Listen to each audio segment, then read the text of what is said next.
Well, I hope everyone had a delightful Shark Week last week. I know I did because I saw Meg 2: The Trench. Beautiful intro. I'm keeping it. Thank you. I have to.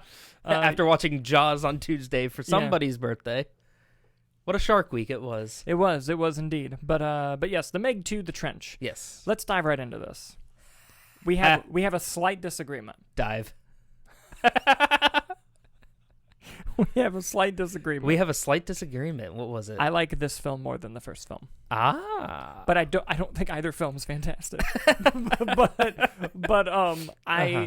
The second half of this film is more fun than the first half and the first film combined.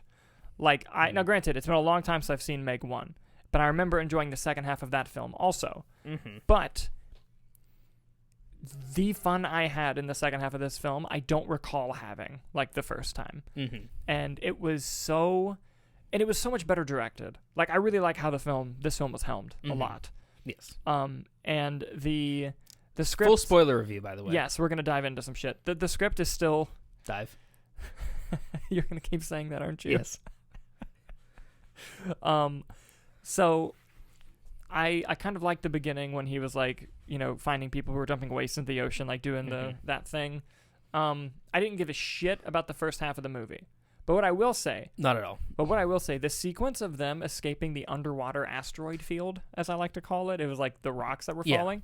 It was a thrilling sequence. Like, I was watching it, I was like, wow, this is a good I enjoyed that part. Yeah. I didn't care about them walking through the trench. I really, once they got out of the titular trench, then I was more invested in the movie. They could have called this movie The Trench, The Meg.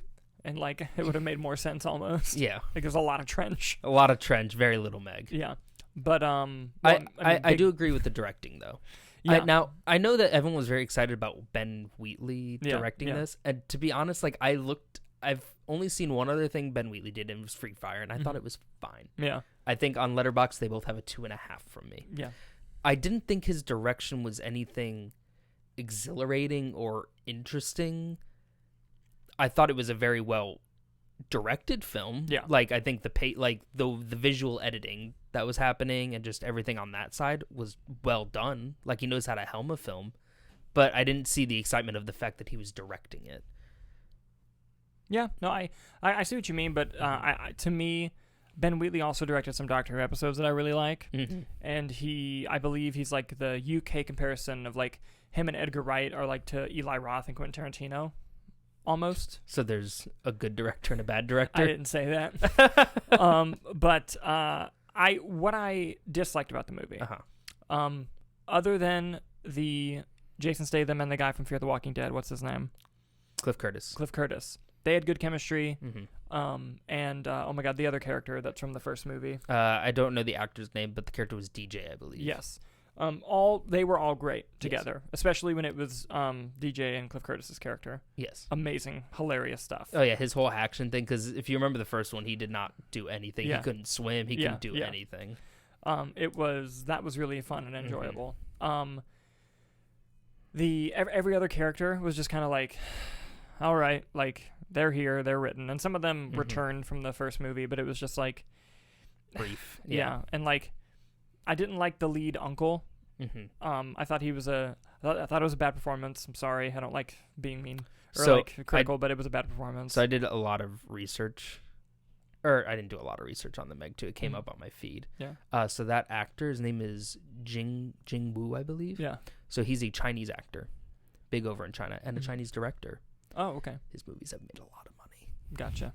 Fair. And they said, you go into Meg. Yeah. And he said, okay. Yeah. So, I think part of it also would have been you have a Chinese actor. Did you see how much money it's made in China already? Yeah. But doing an English performance that wasn't dubbed or, So I think might have affected the performance. Yeah, no, but I commend him for doing it. No. He did the action scenes well. Yeah, no, he did. That I will say. Mm-hmm. But I thought that the story, I was just losing interest. I was like, I get what's going on. And the sequences themselves were thrilling. Yeah. When they're trying to run because they're running out of oxygen to get the thing. I'm like, oh, it's cool. The movie should have been rated R, and it's the same thing with the first movie. Both movies should have been rated R, because, dude, when that chick, when the water's going down and her thing's cracking and it's about to, I felt suspense. dude, if it was rated R and her face just went like that would have been so gnarly, but it didn't. It was like bubbles. Dude, the whole sequence when he depressurizes his skull. Yes. Oh my god. What? Yeah. That was the only time I was like, listen, you have me for him hand-to-hand fighting a shark. Yeah. The concept of depressurizing your skull was insane to me. Dude, okay. I cheered loudly in the movie when he rides the wave and fucking sticks that shark with that exploding mine and it blew up. Dude, I was like, yeah. It was a glorious shot. It was a glorious shot. My biggest thing in it, and I'm going to compare it to the Venom movies. Okay. Right? So the first Venom movie, you spend all this time getting to know Eddie Brock. And then way into the movie, he gets the symbiote, and you start getting the banter that you want. And then the end of the movie, right, you kind of get them working together and everything, and you're like, cool, we did all of that. And then you get Venom Carnage. And it's 90 minutes of just Venom and Eddie. Fun and carnage. And, you know, like that movie just took the buildup that they did in the first movie to let that happen. Yeah. I feel like I didn't get that until the second half of this movie. And I was like, why wasn't this the whole movie? Because you earned it in the beginning. Mm-hmm. And watching the first movie, because I watched it again this past week before the movie, and I was like, as I'm watching it, I'm slowly remembering, like, oh yeah, he fights this shark in hand-to-hand combat. And I loved watching the movie the first time in theaters, the first Meg, when you're watching that and you slowly start to realize, like, oh my God, he's going to fight the Meg in hand-to-hand combat. Yeah, oh yeah. And then at no point in this sequel was I, like, wowed by what he was doing to the sharks because he already killed one in hand-to-hand combat. Yeah. Not to say that the sequence weren't fun and exhilarating, like when he stabs the giant big one. Yeah. Like, I loved all of that. But, like, just the slow build-up, because that suspension of belief, I was already there. Yeah, I've already seen this man fist fight a megalodon. Yeah, so I'm not shocked by this. Now, him with the propeller of the boat, like, that I loved all that. But I was just like, I never got that high again. Yeah. I'll tell you one thing that disappointed me. Very well put, by the way. Thank you. One thing that disappointed me was when they established early that they were making suits. Dude. I thought he was going to put on one of those fucking suits and fight it. When it opened up with that, that was my first thought. I said, oh yes.